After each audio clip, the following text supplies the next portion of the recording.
अनुराग जी, क्या आपको लगता है कि मोदी ने गारंटी दी 2020 में लाल किले की प्राचीर से उसे पूरा भी किया है अनुराग जी, लेकिन उसे पूरा किया ये तो सर्वविदित है। देखिए, बार बार ये बात हो रही है कि 2004 से 2014 का आप कंपेयर कर लीजिए।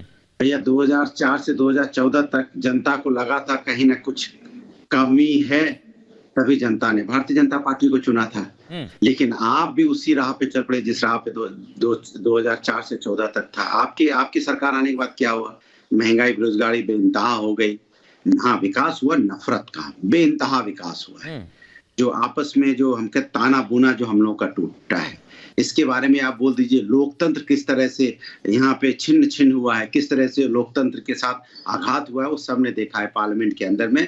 जब आप पार्लियामेंट के जो विपक्ष के नेता होते हैं, 146 सांसदों को आप पार्लियामेंट से बाहर कर देते हैं, उसके बाद आप बिल पास कर देते हैं। ऐसा तो लोकतंत्र में नहीं है कि बिना विपक्ष की बिना चर्चा के बिल पास हो जाता है। उसका रिजल्ट ये होता है कि बाद में ट्रक ड्राइवरों को सड़क पे आना पड़ता है, फिर आप बिल वापस लेते हैं। तो आप अगर किसान बिल में भी आपने यही किया था, बिना किसी की सहमति कि आपने बिल पास कर दिया, उसके बाद आपको 1 साल बाद जब किसान धरने पे बैठा है आपको वापस लेना पड़ा। ट्रक वाले हाल में भी, ट्रक ड्राइवर हाल में भी यही हुआ। तो आप जनता का सम्मान करते होते तो शायद आज बोल रहे होते। बिल्किस बानो के केस में क्या हुआ, आज ही ताजा खबर है भाई। आपने तो उनको छोड़ ही दिया था, लेकिन सुप्रीम कोर्ट का धन्यवाद बोलिए, सर्वोच्च न्यायालय ने दोबारा से जो सरकार ने जो सुप्रीम कोर्ट। अनुराग जी, एक चीज मैं आपको आरोपित थे। जी, मैं प्रोफेसर संगीत रागी को भी ले आया हूं अनुराग जी, क्योंकि आपने कहा कि आवाज दबाने की कोशिश की जा रही। मैं 1 मिनट प्रोफेसर संगीत रागी को इसलिए लेके आ रहा हूं। प्रोफेसर संगीत रागी, बात पूरी हो जाए, मैं वापस आपको ही मौका दूंगा। एक काउंटर वो करना चाह रहे हैं, इसके बाद तुरंत मैं वापस आपके पास ही आ रहा हूं, उसके बाद तौसीफ के पास जाऊंगा मैं। आप निश्चिंत रहिए। प्रोफेसर रागी क्योंकि काउंटर करना चाह रहे हैं, उनका कहना है लक्षद्वीप में जो गारंटी दी उसे पूरा किया गया हमने भाई। नहीं, मैं आ रहा हूं अनुराग जी, 1 मिनट सुनिए तो आदेश दिया प्रोफेसर रागी, इसके बाद मैं आपके पास आ रहा हूं। वो काउंटर करना चाह रहे हैं बीच में, बिल्किस तुरंत आ रहा हूं आपके पास। दोनों स्क्रीन पर है अनुराग जी, 1 मिनट वेट करिए, पहले वो बोले फिर आप बोलिए प्रोफेसर रागी। अरे आप, मैं अपनी बात पूरी नहीं कर पाऊंगा तो बोलेंगे कैसे? वो मैं 1 मिनट मौका दे रहा हूं, सुनिए तो सही। इसमें जो हुआ, अरे सुनिए, बिल्किस बानो के नाम पे भाग क्यों रहे आप? कोई नहीं भाग रहा है, आप यहीं रहिए।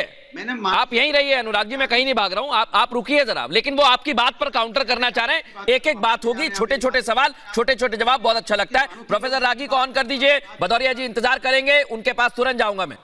बोलिए प्रोफेसर रागी, बोलिए, आप बोलिए। देखिए मैं एक बात मैं बताना चाहता हूँ, देश के पूरा आपके दर्शकों को बताना चाहता हूँ कि जिस लक्षद्वीप के लिए प्रधानमंत्री ने संकल्प किया था, उसका वहां पर मैं 9 दिसंबर से 13 दिसंबर के बीच में था वहां पे।